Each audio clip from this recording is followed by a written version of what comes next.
Okay, so this is just a brief analysis of how to use the Monica Lewinsky TED Talk, The Price of Shame, as a related text for the module representations of people in politics. So just in alignment with the essay structure you're most likely using for this module, or ideally should be using for this module. So the first half exploring the political motivations behind particular representations, and then the second half being the in particular the impact of these political representations, which often may also illustrate a competing representation, within what is being portrayed in terms of the event, personality, situation. This is just a suggestion of how to actually break that down in relation to this particular related text. Okay, so firstly, watch the TED Talk, because this explanation will not make sense without you actually watching that. So definitely watch that, and we've got a couple of quotes here that you can actually work with. So essentially what's going on here in terms of political motivations is that Monica Lewinsky is discussing the the online platform and the distribution of information, very much readily available on the internet now, and more importantly, I guess, the issue of online bullying and public shaming, which occurs and really takes, as she suggests, really obliterates the privacy that people have, and when there's an opportunity for humiliating someone, is really just plastered all over social media and news platforms in order to essentially gain profitability. Okay, so that's the main motivation that she's talking about, which is the representation of individuals in social media, and the doing so in like a negative, that's not a great word, but for the purposes of humiliating them, and so it is to humiliate people, but moreover, they're humiliating people for the purpose of profitability. Okay, so essentially what you're looking at is the political motivations of publicly shaming people online, on online platforms, for the purposes of financial profitability. So she starts off by talking about her own experiences, of course, and she talks about herself as someone that was very much publicly humiliated, and then all of the kind of places that she was humiliated. Okay, so you've got sort of lots of examples and accumulation of news sources plastered photos of me all over to sell newspapers, banner ads online, and to keep people tuned to the TV. Okay, so it was really through the incident of what happened to her, that people are really trying to profit and capitalize, obviously on her pain and her shame.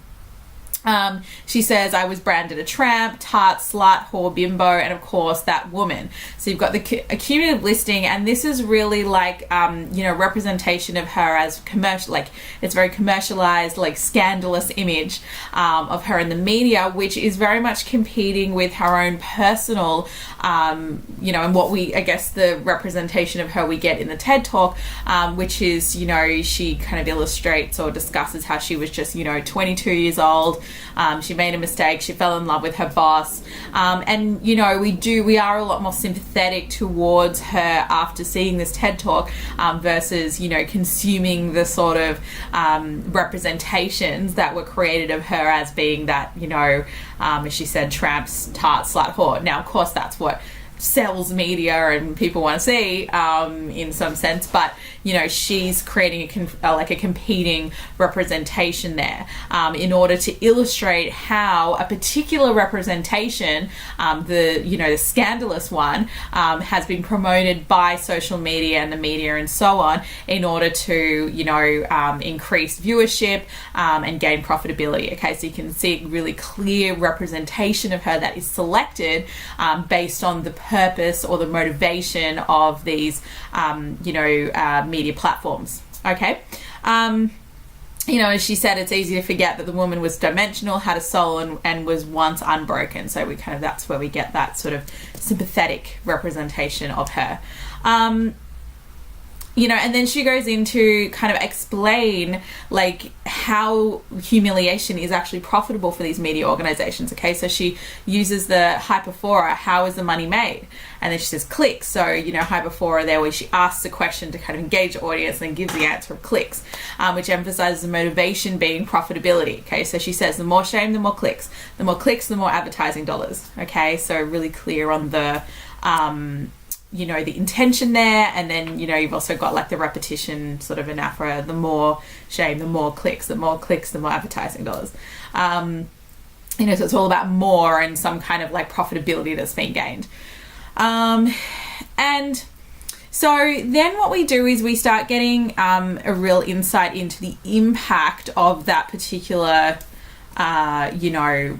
like these particular actions. Okay, so, and in particular it's almost like dehumanizing the individual, like the one who's been shamed is really kind of, their humanity is diminished, so to speak. So essentially what happens is there's a loss of compassion in society, there's a loss of privacy, and as she says, there's even a loss of life and self-worth for the individual. Okay, so she does name a particular individual who was publicly shamed and then committed suicide. Okay, and obviously that's something that certainly does happen when we see these issues of like cyberbullying and online harassment. So it really is a damaging, like detrimental impact to the individual and society through this political motivation of profitability through public humiliation. As I said, Tyler jumped from the Washington Bridge to his death. She talks about how bullying is metaphorically mushroomed, so obviously got a lot worse since 1998 when she was subjected to it. And people now are, exposed to online technologically enhanced shaming. It's an interesting quote. She talks about there being a price, which is obviously an impact. She says that there's desensitization and a permissive environment online, which lends itself to trolling, invasion of privacy, and cyberbullying. We've created a culture of humiliation. So there she's used a quote Professor Nicholas Mills, to obviously add credibility to her statements.